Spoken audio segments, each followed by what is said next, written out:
behalf of GMGI, welcome to the ribbon cutting of the Gloucester Biotechnology Academy's new state-of-the-art biomanufacturing learning lab.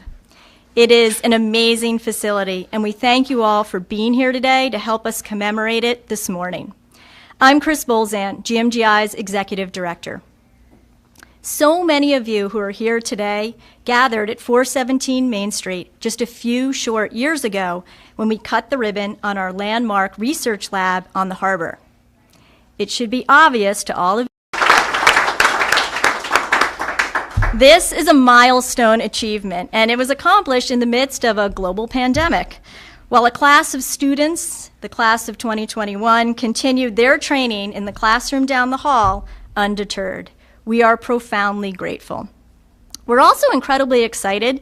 Today is a really big day for GMGI. Once we've tidied up from the celebration this morning, possible for them to transition into a hot industry where people are looking for talent that come with a credential. And when we were talking to Chris earlier about this particular program, Chris said they have 70 graduates, and and many of them were making somewhere between sort of $30,000, $35,000 when they came in and took the program, and a lot of them are making somewhere between $70,000 and $80,000 now. And most of them are from the area. And that isn't exactly the sort of thing that we're trying to do with many of these programs, because there are three things that are absolutely true in the 21st century, especially as we come out of the pandemic. The first is the life science industry has showed its mettle in very big ways over the course of the past couple of years, and Massachusetts life science companies have led the charge in many of those circumstances. Ken Turner, who's also here from the Mass Life Science Center, pointed out that there will be thousands and thousands of jobs created in the life science space over the course of the next decade. In addition to that, if you look around, there's a tremendous amount of building going on, much of which is life science companies creating lab capacity that makes it possible for them to solve the next problem that they're interested in solving. And part of that is, part of their ability to do that is the fact that the toolbox they're working with has made the cost of discovery dramatically less expensive than it used to be. And as a result, they can chase all kinds of things that once upon a time would have been really hard to solve for. And you know, there are thousands and thousands of diseases and illnesses out there that were unreachable 10 years ago based on the toolkit that was available, that people are now in a position where they can actually believe they can chase and find answers for. And organizations like this one are exactly the kind of organization that we want to fund with our workforce skills program, because it puts people who want to learn a skill and a credential together with employers who are dying to hire the folks who come out of that program. You have a terrific track record so far. It's quite clear that this one will turbocharge your activity, Chris. And on behalf of the administration, and I especially want to thank the legislature for your continued support for the Workforce Skills Capital Grant Program. That doesn't happen without the support of people like the Senator and the Representative. We have tremendous opportunity here to create not just great jobs, but meaningful jobs and opportunities for people to do really important work in a space where Massachusetts has already got a really big footprint, and the opportunity to grow it from here is enormous. And Mayor, of course, it's always a pleasure to be in your community here in Gloucester. And if you had told me when we seeded GMGI, what was that? Was that 4 years ago now, yeah, Lieutenant Governor? That we'd be back here with this kind of a program, I wouldn't have been surprised, let's put it that way. And I do have to say that George March and I double dated on the senior prom in Wellesley in 1975. And you don't look Good to see you here. And you look exactly like you did back then. Congratulations. And with that, I will turn it over to Lieutenant Governor. But mostly, I just want to say this is exactly the sort of thing we were trying to do when we created that Workforce Skills Capital Program in the first place. And it's blooming all over the Commonwealth and creating a lot of really great jobs and opportunities for companies and industries that are looking for trained talent. So this is a very special day for you, but this is very much part of a larger agenda of ours, and we look forward to building on it going forward. Thank you.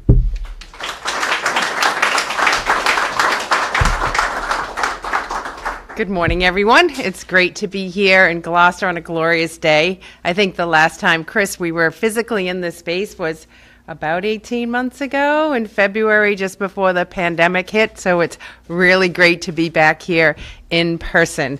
It's never do the governor and I really need an excuse to come back to Gloucester, to be here and to be with our dear friends. I want to just thank Madam Mayor for your tenacious efforts and your leadership on behalf of this community in the Cape Ann region. Many of you think about Gloucester Seafood Fresh, Gloucester Fresh, which is a branding tool that this mayor put together, but you don't often think of Gloucester in genomes and life sciences, and so this is a great opportunity for the governor and I and our team to also share with the world what Gloucester is doing in this space. I want to thank our colleagues in the legislature. Senator Tarr and Anne Margaret Ferrante, representative, are just rock stars. They really have their ear to the ground, work hard every day. There's rarely a day that the governor and I don't hear from this wonderful group of friends. And it's always a pleasure. We mostly leave those, right? Check, that's true. It's usually in the wee hours of the morning, and we start our day together. It's terrific. And I just want to say thank you, obviously, Secretary Keneally, and I want to thank Ken Turner from Mass Life Sciences, who are here today. Just a short time ago, our administration released the Future Work Report. And in that report, they identified a number of challenges facing our Commonwealth, including skill development.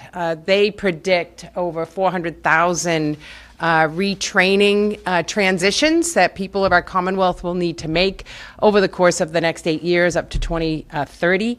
And they also anticipate about 235,000 new jobs associated with healthcare life sciences.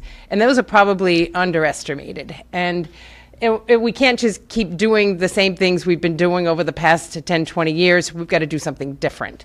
That's why the GMGI program here is so important to us. And talking to Ken Turner just a few minutes ago, we want to come and say thank you to Chris and your team for starting up this model and perfecting it and sort of running through all the details needed to tweak a curriculum around biomanufacturing and perfect it and offer it up to these students. With these dollars, you'll be able to increase seats in the GMGI to up to 40.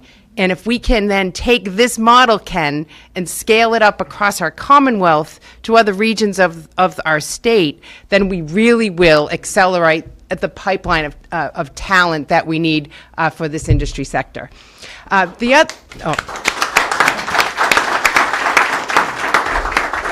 The other thing is, many think about the Massachusetts economy, and you instantly think about higher education and the incredible academic institutions that we have across our Commonwealth.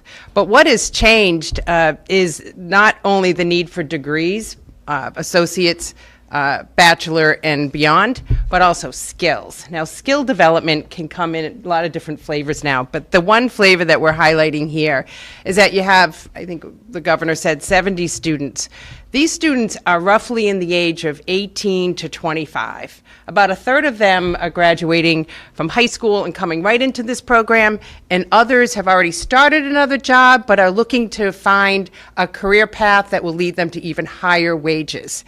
And so this is an opportunity to take people right from a job without a degree beyond high school, put them into a program in 9 to 10 months, come out with a certificate, a valuable credential that is directly needed in the workforce, and these students become employed. You're batting nearly 100% placement rate for these students in this region, or even connected to the internships and programs offered in some of the institutions in Boston.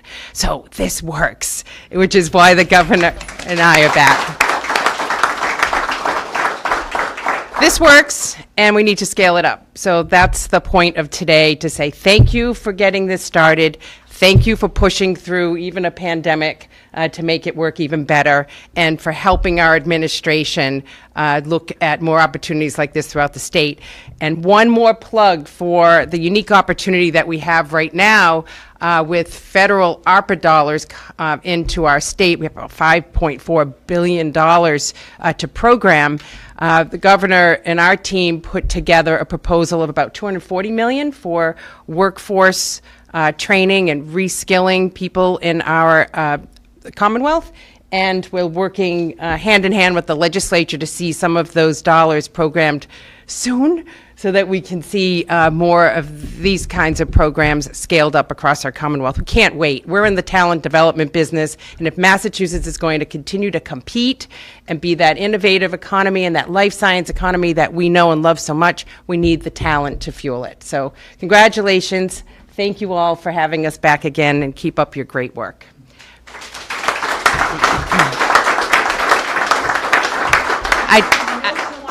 Call everyone at 2 in the morning. Money needed. And now we'll turn it over to Secretary Mike Keneally.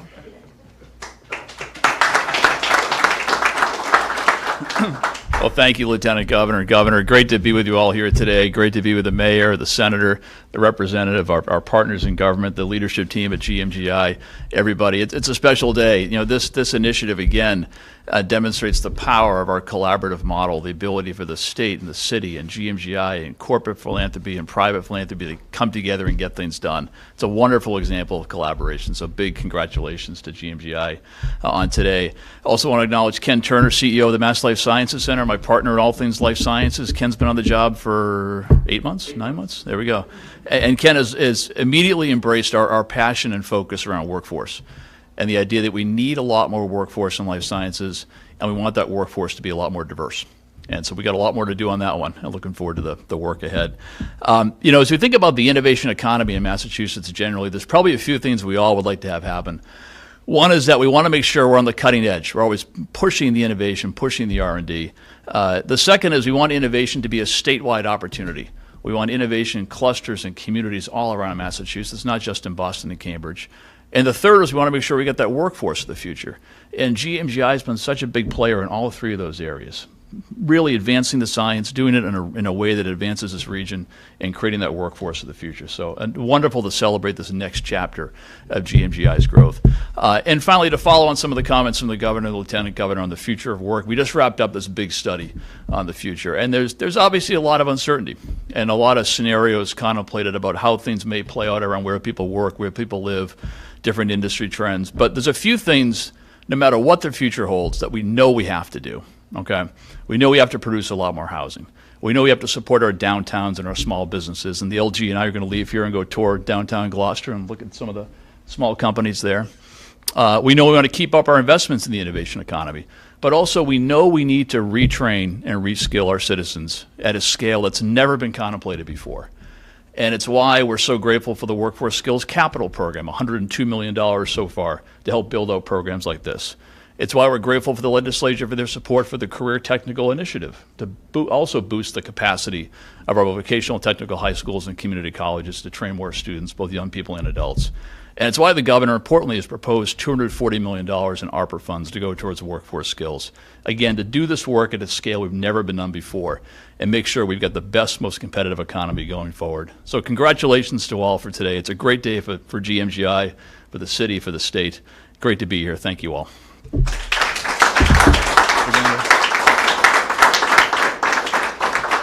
Going to turn it over next to our great friend, our great colleague, Representative Ann Margaret Ferrante.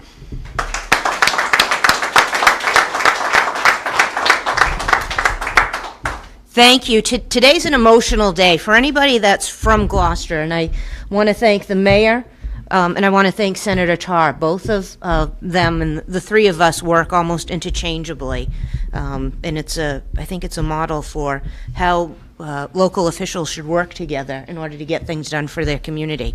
But the three of us do work together. The mayor does text Senator Tarr and I first, just so you know, and then the next test is right over the bridge to Beacon Hill to our partners. And I have Ken's cell too now. And I think, you know, for anybody who's from Gloucester, and the mayor, the senator, and I certainly are, and for anybody that cares about Gloucester, like the secretary, the lieutenant governor, and the governor do, today's an emotional day, and it's an emotional day for this reason.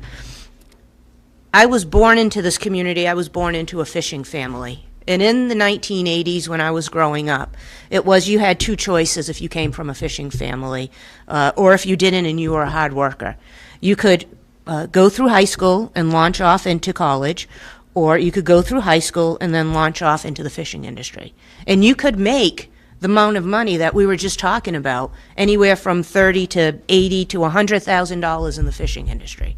And then in the 90s, what we saw is we had 350 fishing vessels in this community that all of a sudden started to shrink to 250, 150. And today, if you were to look out into the harbor, it would be about 42 boats. So 350 boats that fueled a whole local economy to now 42 that provides a certain percentage, less than 50%, of where the workforce can go, and that opportunity was lost. And 12 years ago, we sat down in Joe Rose's kitchen. And Joe, I'm so glad you and Maggie are here. And John Bell, the former mayor, is here. And we said, what are we going to do about this? We can't have a community that doesn't have opportunity.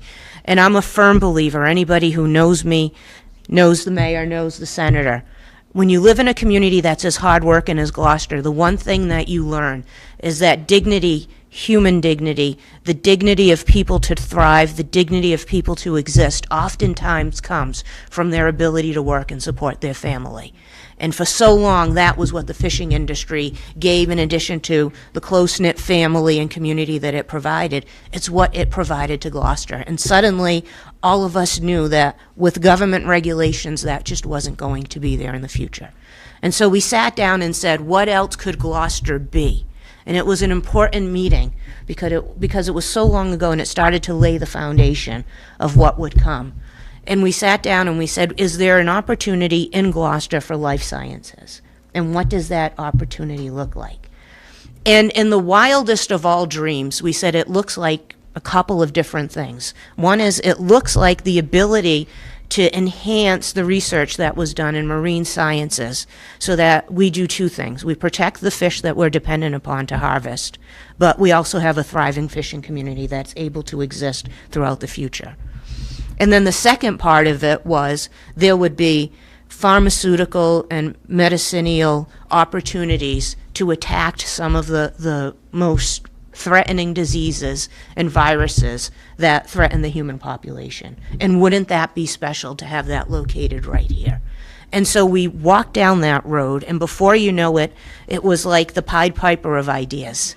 We had Michelle May come on board, and she was able to captain the vision for this. We had Andrea come on board, who was able to look at the science and the research and how it would be done.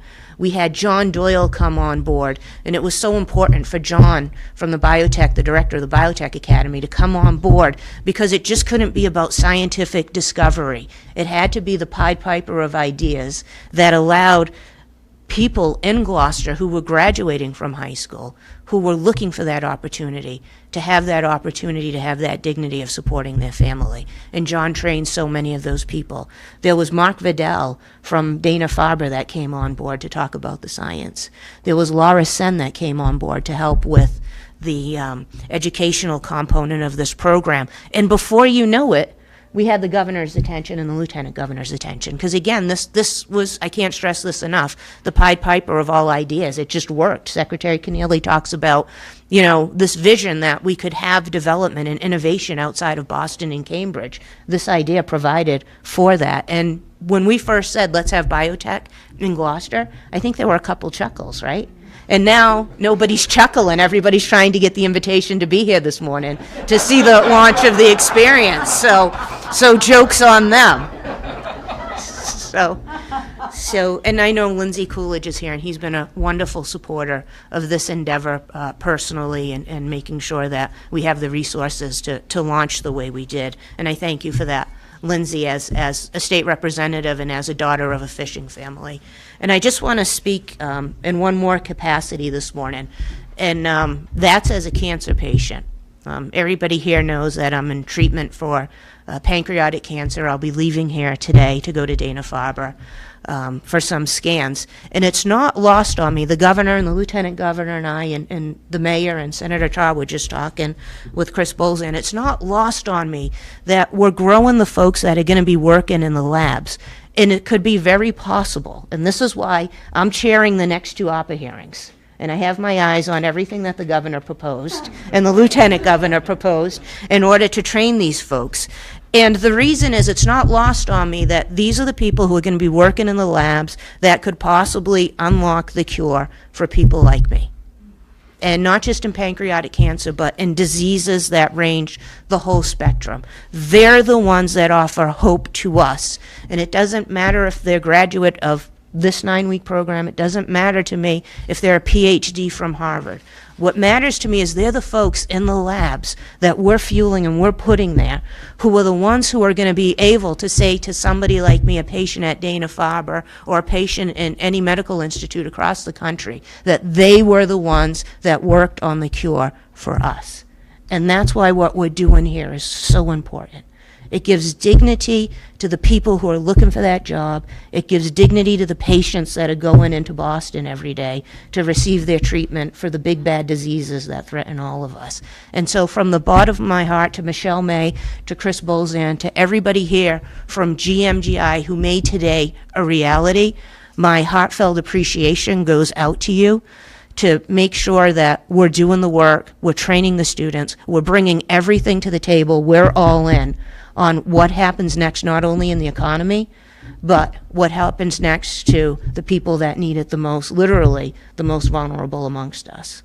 And to the Lieutenant Governor and to the Governor and to all of my partners, Ken Turner's here from Life Sciences. He's been an all-star. He's a cancer survivor, as I am. He knows what today means.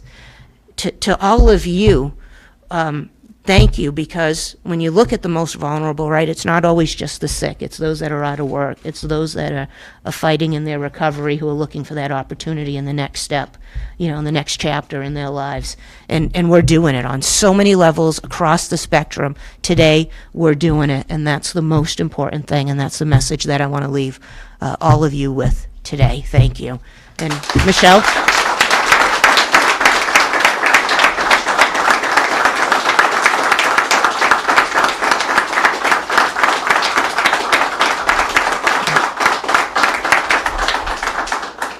Thank you. Michelle, I want to bring Michelle May up here. This definitely would not have been possible without Michelle's leadership. If there were any person, I know it's a team, but every team needs a captain. And if there was any person who was able to take this vision and bring it into a nuts and bolts reality, it was Michelle May. So thank you.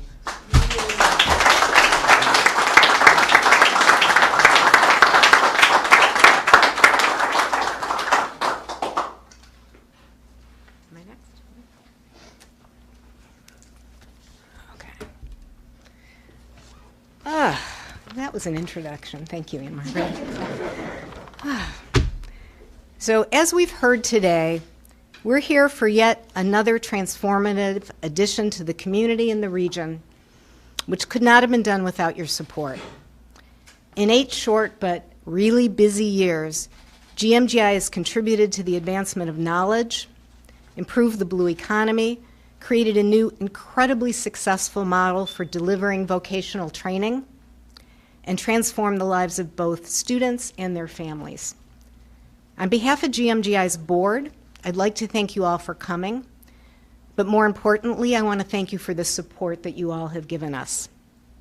Each of you, in your own way, has given us support, counsel, and the ability to thrive in this incredible community. This support has made its way back into the community as jobs, science innovations, and a trained workforce that are all helping to catalyze the Cape Ann economy. In her opening remarks, Chris suggested GMGI intends to make ribbon cuttings regular occurrences. Before we go out front to cut this one and pose for a massless photo, let me say that we continue to have exciting discussions about new ways we can expand our program and our impact. And I'm sure we'll be reaching out to you in the future for more celebrations as these opportunities turn into realities. So thank you so much in advance for your support, and stay tuned. But now I'd like to bring Governor Baker back to come up to the podium for some questions from the media.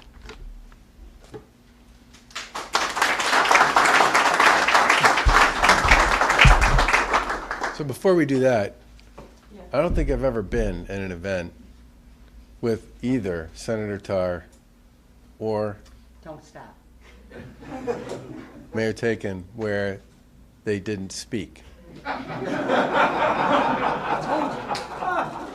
So I hate to, I mean, first of all, this will be the first time in 25 years that Bruce Tarr has ever been in an event where he didn't speak, if he doesn't speak. Bruce? Senator? Governor? I know you have something to say. All right.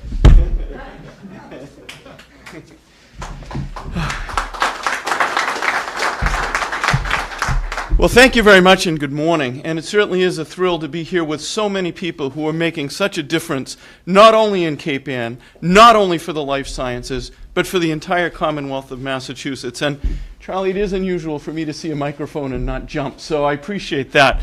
But I want to begin, before I say anything else, in thanking my legislative colleague, Representative Ferranti, for her steadfast commitment through all kinds of personal trials and challenges to not only be here with us today, but to be leading the effort in the legislature to spend ARPA funding appropriately, and for being consistently dedicated to this community and this institution, and in the doing of that, inspiring all of us.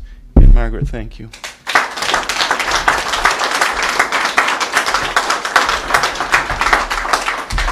So for me, today is a lot about faith. Faith that comes from a port that has so often written chapters in the history of this country. Written chapters about innovation in fishing and protein resources. Written chapters about innovation in vessels that carried us to sea and back safely. Written chapters about the processing of food so that it could go across the country safely and feed this nation. Written chapters about the radio control of vessels or organs, or right down the street, ion implant machines that travel the world so that we can have things like cell phones. But today, we think back to a time at the Roses, I believe it was their kitchen table, when a group of people had faith to write another chapter, and to write the chapter that Representative Ferranti described of going in a different direction entirely, but faith that if they did that, it would blossom to fruition. And we were blessed on Cape Ann to have so many people. I won't repeat the roster of them. Ann Margaret went through them, but so many talented people who had come from all over the world come here to make this their home and felt a responsibility to make their home prosperous. And so they wrote that chapter. They began writing. If we create it, we can create a transformational entity called GMGI. And there was faith in the people that stepped forward that said, we're going to help provide funding.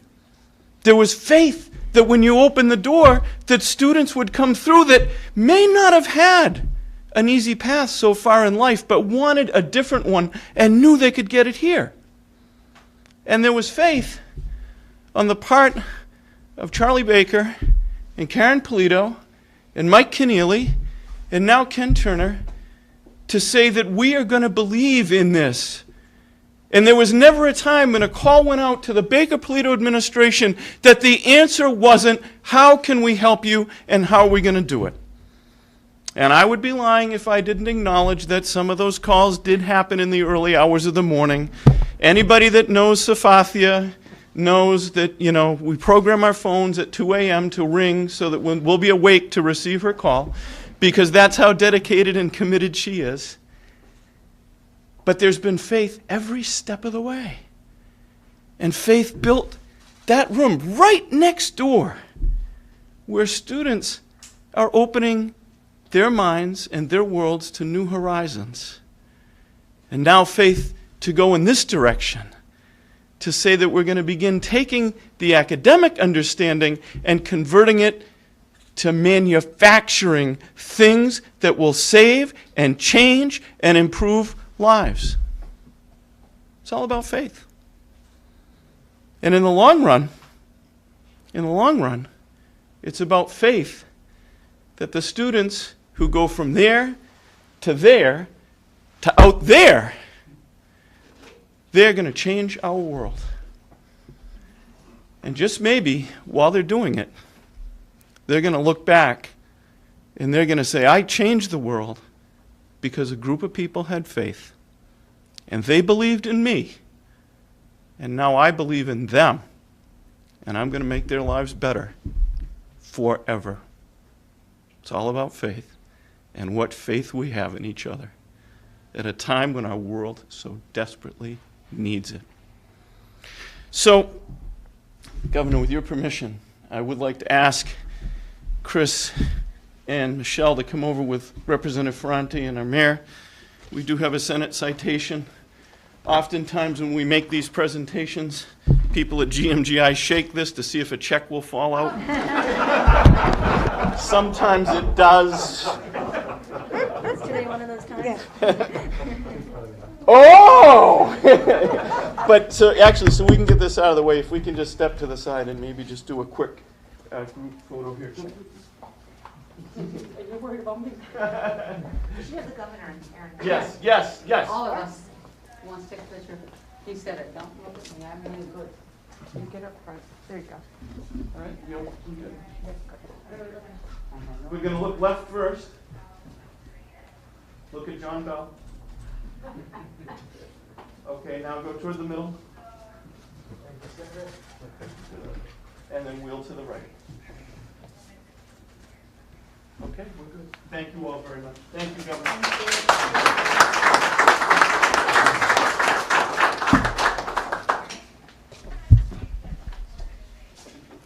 All right, we're going to give the mayor a pass here. I do want to say, on behalf of our administration and our team and Margaret, you're very special to everybody, and we look forward to working with you deep into the future. Okay? Questions? Well then, let's go cut a ribbon.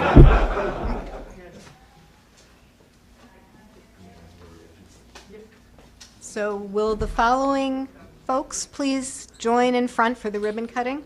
So it's Governor Baker, Lieutenant Governor Polito, Secretary Keneally, Senator Tarr, Representative Ferrante, Mayor Romeo Taken, Chris Bolzan, Andrea Bodner, John Doyle, Laura Sen, and George Marsh. We do have one or two questions. Yeah, Oh. I'm just going to grab. Off topic. And then we can go to the ribbon cutting. Governor, can you talk about what happened in Melrose, the school, and the COVID cluster? What do you think of what happened there? Well, we've said many times that we're putting a lot of resources in partnership with our partners in education into a variety of supports for schools, whether it's surveillance testing we're making possible through our pooled program, or the work we've done to provide students in schools with guidance around what we would call best practices, which many schools have adopted. But as long as there are unvaccinated people in Massachusetts, there will be COVID cases. And one of the things we've done, which I expect and anticipate many schools will pursue, are back-to-school clinics. We have over 100 of them currently in place and the Lieutenant Governor and I have actually visited several of them over the course of the past few weeks. And those, we have 100 or so that are teed up to go through the month of October. But it's going to be really important for everybody who's eligible to get vaccinated that they get vaccinated, and that the schools, I believe, will continue to pursue what we describe as the best practices between now and then. But there are going to be opportunities where there will be cases. The thing I would always point out to people is when you have 5 million people at this point in time in Massachusetts who are basically vaccinated, you can't count cases anymore and assume that means hospitalizations or deaths. The vaccines work. It's been proven over and over again. But as long as we have unvaccinated people, we're going to have cases.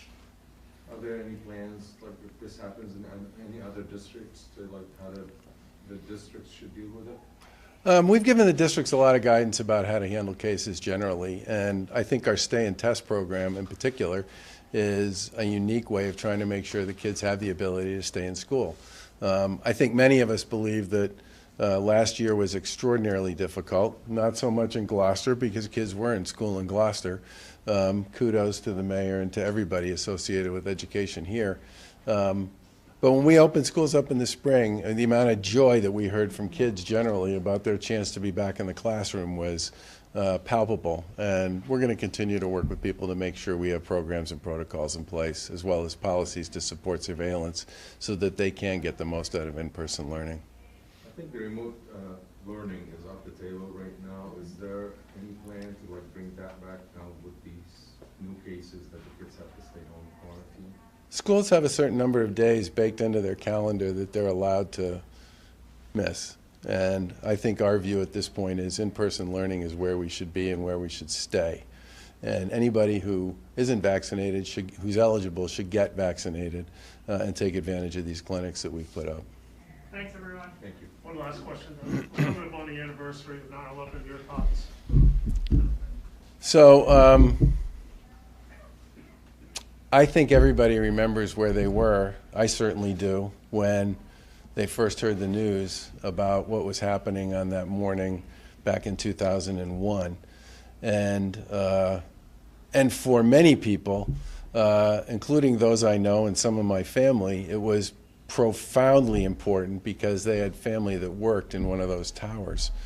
The past 20 years have been, I think, for everybody, a time of reflection and appreciation, especially for the first responders who ran into Lower Manhattan when everybody else was running out.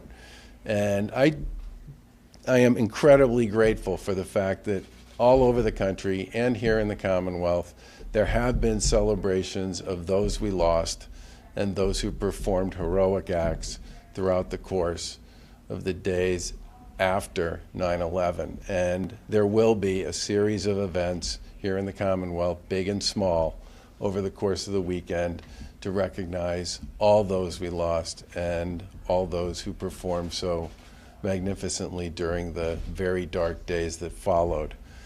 But I think the most important thing I would say in sort of looking back on the past 20 years is vigilance is critical. It will always be critical for all of us. And, you know, see something, say something may sound kind of trite, but at the end of the day, many people, ordinary citizens, have done tremendous work over the last 20 years to prevent really bad things from happening, not just in here, but across Europe and around the world. And it's really important for everybody to continue to maintain that level of vigilance as we go forward. But this weekend is about remembering those we've lost and those who performed so dramatically in some of the darkest days in the recent past in this country, not just here in Massachusetts, but around the country. So thank you for asking.